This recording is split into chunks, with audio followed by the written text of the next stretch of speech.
Hey guys, thanks for listening. So if you're tuning in, you're hopefully just starting to shoot with your DSLR and you're wanting to learn how to improve your photography. So obviously the goal of this video is to help you improve your pictures. And that's whether you want to take everyday pictures of your kids and pets or you really want to take your photography to the next level. These concepts are going to be ones that you can apply no matter what you're going to be taking pictures of. Alright, so some of the concepts or guidelines that you can think about when you're shooting to improve your pictures are composition, aperture, shutter speed, ISO, and the format that you're shooting in, JPEG or RAW. And right now these might just sound like a lot of vocabulary words to you, but they're important, so we'll go over each of them. I really think that if you can hammer down these concepts while you're shooting, you're going to save yourself a ton of time of editing, because if you can shoot it right in camera, then you're going to have less corrections to make later on.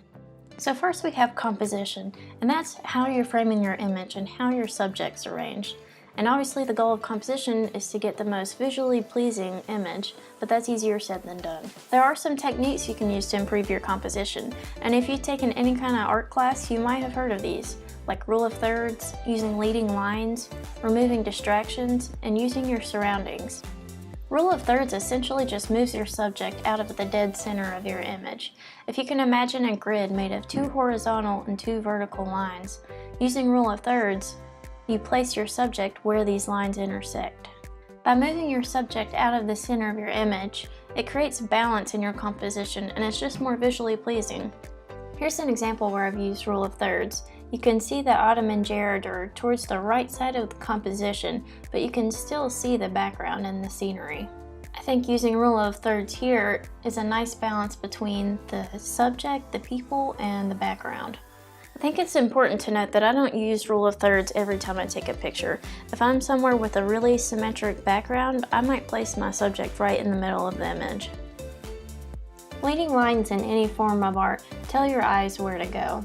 These can be a nice touch whether you're shooting portraits or landscapes.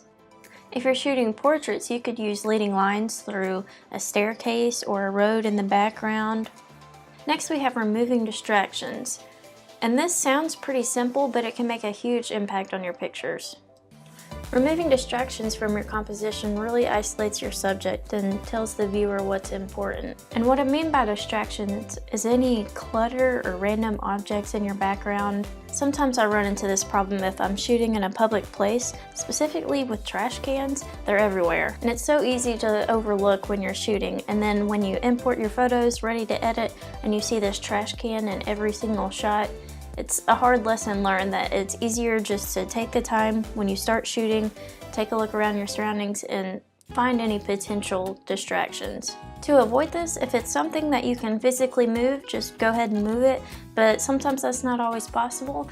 You may have to move your subject or you just move to a different angle, but it's so worth it to just take that time and move anything if you need to. Next we have using your surroundings, and this is probably one of my favorite things to do when I'm shooting portraits. When I'm shooting portraits, I really like to incorporate some of the surroundings. If it's a low hanging tree branch or some flowers close by or even some leaves on the ground, sometimes I'll use those and place them, hold them kind of in front of my camera close to my lens. This is a great way to add some color or depth to the edge of your frame. If you've seen any of my wedding pictures, you know that I love the veil shots with the bride, and this is an example of that too. I usually grab the edge of the bride's veil and kind of pull it on top of my camera lens. One final note I wanted to add about composition, especially if you're shooting portraits of people, is to watch where you're cropping. If you have to crop, if it's not a full body shot, just be careful of where you're cropping. You don't want to cut any hands, limbs, or top of the head off. You really want to crop at joints like the knees or elbows. It's just easier to look at. Alright, so now we're jumping into the more technical parts of your camera, starting with aperture. An aperture is just the opening of your lens diaphragm. So adjusting your aperture adjusts your depth of field, and your depth of field is what's in focus. So if you've ever wondered how to get that dreamy, blurry background, you can do that by adjusting your aperture. Now, the limitations with aperture depend on what kind of lenses you have. Different lenses have different f-stops that they can go to. So the rule, the lower the f-stop number, the larger the opening in the lens, and the less depth of field, a shallow depth of field. And that's how you get the blurry background. And the higher the f-stop number, like f16, the smaller the opening in the lens and the greater depth of field, so more will be in focus. So I tend to use a lower f-stop number for portraits, maybe 1.2 to 2.0, and I'll use a higher f-stop number for landscapes, maybe even up to f16. So if you're really wanting to take your photography to the next level, I really think investing in equipment that lets you get to a lower f-stop number can really make a big difference in your pictures. Next we have shutter speed, and shutter speed just describes how quickly or slowly your shutter in your camera opens and closes, so how fast or slow it takes a picture. And this is the amount of time that your camera sensor is going to be exposed to light, so it directly affects your exposure. So a fast shutter speed means that the shutter is open and closed really fast, and a slow shutter speed means that the shutter is open for longer, so the camera sensor is being exposed to more light. And choosing a shutter speed depends on the lighting conditions that you're shooting in. So here you can see that shutter speed is measured in seconds or a fraction of a second. An example of a fast shutter speed would be like 1/8000, whereas a slower shutter speed could be up to 30 seconds. Shutter speed capabilities depend on your camera. You would want to use a fast shutter speed if you're shooting outside, if it's in bright sunny conditions, and you adjust from there. If it's too dark when you're using a fast shutter speed, decrease your speed and then check your exposure from there. An example of when you would use a slow shutter speed is if you're shooting night photography or even those dreamy, flowy waterfall pictures. So this is an example of when problems start to arise from using automatic mode on your camera. In automatic mode, your camera tries to guess the best shutter speed for your lighting condition, but it doesn't always get it right. So if you're shooting in automatic mode and you're wondering why your pictures are turning out underexposed or a little bit blurry, try shooting in manual and taking control of your shutter speed for your specific conditions. One last quick note about shutter speed. If you're holding your camera handheld, not using a tripod, once you get down to like 1/60, if your lighting condition isn't very bright, then you can introduce camera shake or a little slightly blurry picture. If this starts to happen, I would recommend using a tripod, and also if you're doing night photography, you'll definitely need to use a tripod. Alright, the last super technical part about your camera is ISO, and this measures the sensitivity of your camera sensor. This, along with shutter speed, is another way to control your exposure if you're in a low light setting. So you can see here, the lower the ISO number, the less sensitive your camera is going to be to light. So as you increase your ISO, you increase the sensitivity of your sensor. But as you're increasing your ISO, be careful to watch out for grain. The higher the ISO number, the more likely you are to introduce grain into your pictures. Sometimes that's desirable, but if you're shooting portraits in low light, you might not want grain. This is another time where shooting in auto might cause problems, because if it's trying to make the best guess on your ISO, it might put that too high and then you'll get unexpected grain in your images. So if your pictures are turning out too grainy, try shooting in manual and changing your ISO. Alright, so let's recap for a second. We've just covered three things: aperture, shutter speed, and ISO. And hopefully you noticed all three of these can work together to affect your exposure.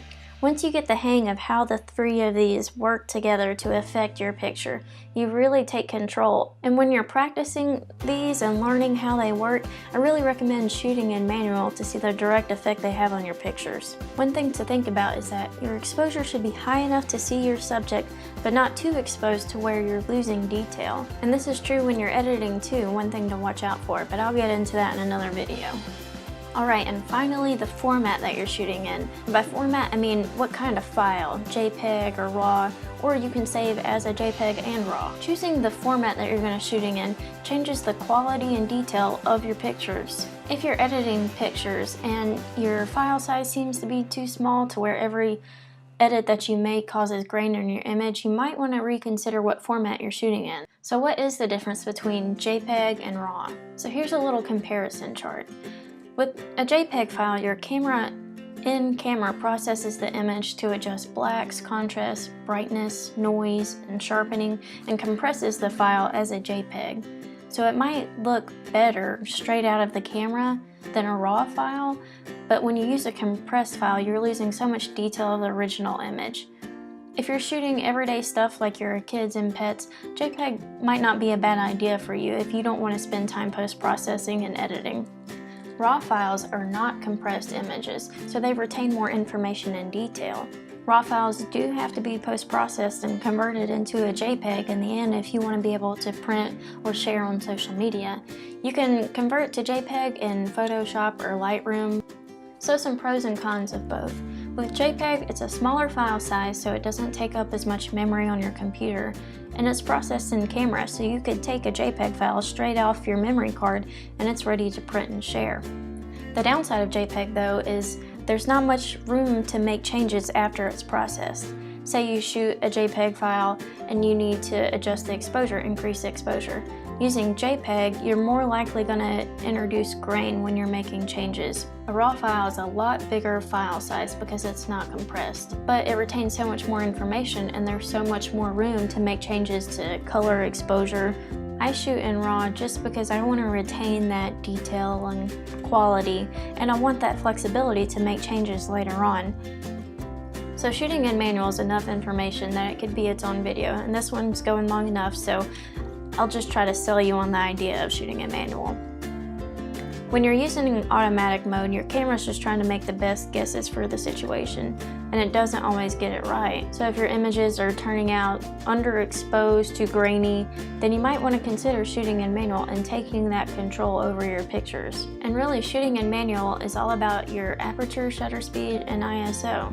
Once you get the hang of those, shooting in manual really isn't so scary. So when I'm shooting in manual, if I'm outside and it's sunny, I know I'm going to start with my ISO.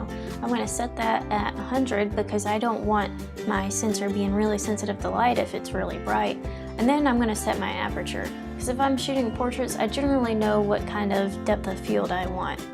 And then once you have those two set, all you have to do is adjust your shutter speed based on the specific lighting conditions. So if I set my ISO at 100 and set my aperture at 1.8, I know that's what I want. Take a picture and it's too bright, I'm going to increase my shutter speed, a faster shutter speed to let in less light. And vice versa if it's too dark. But if you're not quite ready to shoot in manual mode, I'd recommend shooting in one of the priority modes. There's aperture priority and shutter priority, and these work like they sound. Aperture priority sets aperture as the priority, so you choose the aperture that you want, and then the camera makes its best guess about what shutter speed to use. You can still have control over your ISO, and the same goes for shutter priority. You set the shutter speed that you want in your specific condition and leave the rest to the camera. Okay, I think that's enough information for one video. Hopefully that wasn't terribly overwhelming with information. I know it's a lot of technical concepts. If you have any questions, please follow up with me because someone else might have the same question and I could maybe follow up and retouch on some of these concepts. Keep practicing, let me know if you have any other questions, and thanks for listening.